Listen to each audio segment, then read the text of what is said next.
I guess I'd say I was committed, well, first and foremost because I like to help in changing the general perception of, what society's views are of teen parents, which is, like I said before, very negative.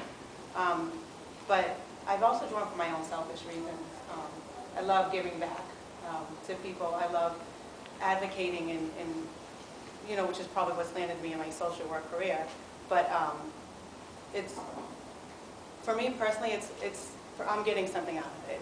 By me, being an advocate and working with the Alliance, I'm able to look into the other reasons outside of just, that girl came from a bad family and she became pregnant.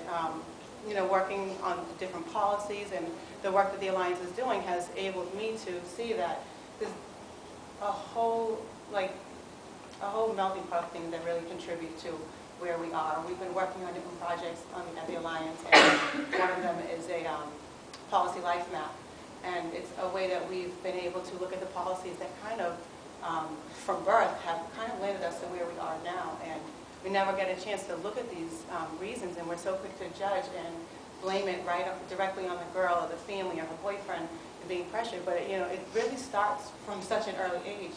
And so my work with the Alliance is more selfish than anything. I'm learning so much.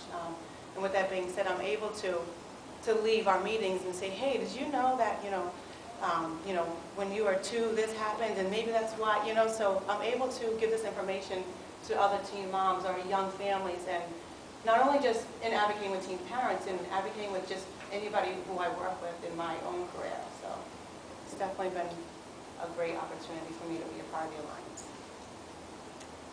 Much so like Jacqueline, there were few people in my life who didn't know much about me, but were so willing to stand up for me and help me.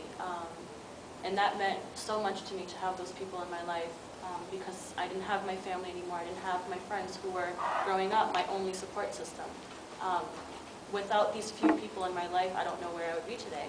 I don't know how I would have gotten through some of the things I got through. There were a lot of times where I wanted to just give up, but I had people pushing me. And in a way, like I mentioned, I want to become this person to other people, which is why I'm so dedicated to being an advocate. And there's so many different ways today. It's 2011. There's so many ways of advocating for teens. I'm on Twitter, I blog, I'm all over the place just talking about teen pregnancy and just enlightening people on the reality of it, and that, yes, we don't want teen pregnancy to increase. We want it to decrease as much as possible, but we also don't want to put down the young parents in the process. There's a lot of times when I see commercials on TV about teen pregnancy prevention, but they don't talk about preventing teen pregnancy. They just say, is this what you want to become? And that's, to me, that's so damaging, and that's so hurtful to say that, this is what's promoting this stereotyping amongst, about teen parents. It's like that Bristol Palin commercial that was out a couple years ago by some foundation, and it was her just standing in like the middle of an empty room with nothing, and she was just dirty, holding a dirty baby, and it's like, if I didn't have money, this is what I would have become as a teen parent.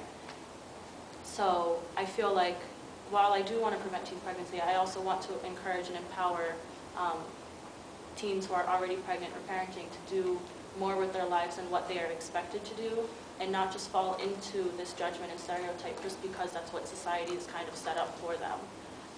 And so joining the YPPF was a great way for me to do that, and just connecting with the Alliance in so many different ways was an amazing experience for me, and it has been an awesome way to connect with the young parents and with the people on the other side who make decisions for young parents, because without this communication between the two, how do we know what's working and how do we know what's not working?